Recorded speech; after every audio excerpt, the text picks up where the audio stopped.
করে শান্তিতে থাকতে চাও তাহলে বিয়ে করার আগে দেখা লাগবে মেয়ের মাও। একদম। আপনি আবার কি জন্য দেখেন রাগ? শাশুড়ির জন্য জাহান্নামে বসবাস করছে ছেলেরা বেশিরভাগ। ঠিক বলেছো। মেয়েরা যতই থাকুক ভালো, মেয়ের মাও খারাপ থাকলে ওই সংসারে হয় না আলো। লাভলি।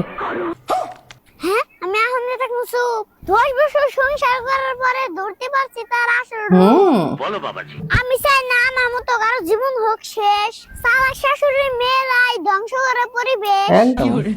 মেয়ের মায়ের কলঙ্কে যদি না থাকে খারাপ কোনো দাগ, অল্প কিছু ভুলের জন্য মেয়েটা ঘুরে গেলে কয়তো হিন্দিকা ভাগ। ভালো মেয়ে পরামর্শ দিবে তোর বিয়ে, তুই ভালো করে সংসার কর স্বামীর বাড়ি গিয়ে। যদি মেয়ের মায়ের কলঙ্কে থাকে দাগ আর যদি হয় অতি চালাক, তাহলে 2 বছর মা হলেও দিতে পারে ও তালাক। মাই গড, সাবধানে দেখো।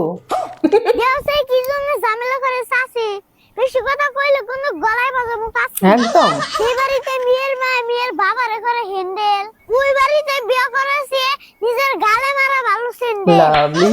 তার মানে কি বুঝতে পারছেন? মায়ের আচরণ মেয়ে পায়, জামাই বাড়িতে মায়ের মতন মাত বাড়ি করতে চায়। মিথ্যা কথা, আমি বিশ্বাস করি না।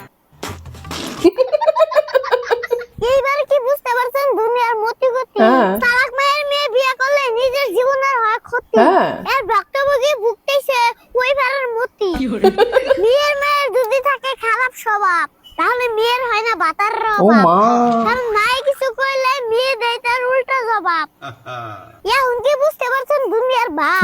বেশিরভাগ সংসারে অশান্তি হয় যদি খারাপ থাকে মেয়ের মা। ও মাই গড। বুঝলে, এইটুকু বাচ্চাটাও বুঝে গেছে, শুধু বড়দেরকে বোঝানো যায় না।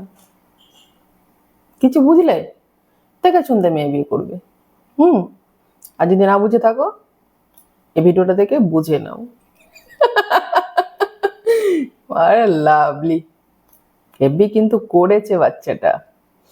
জিও, এইটুকুনি বয়সে ট্যালেন্ট আছে বলতে হবে। লাভলি। আর হ্যাঁ, মেয়ের মায়েদের অতিরিক্ত চালাক হওয়া কিন্তু সত্যিই ভালো নয়, এটা সংসারের পক্ষে হানিকারণ।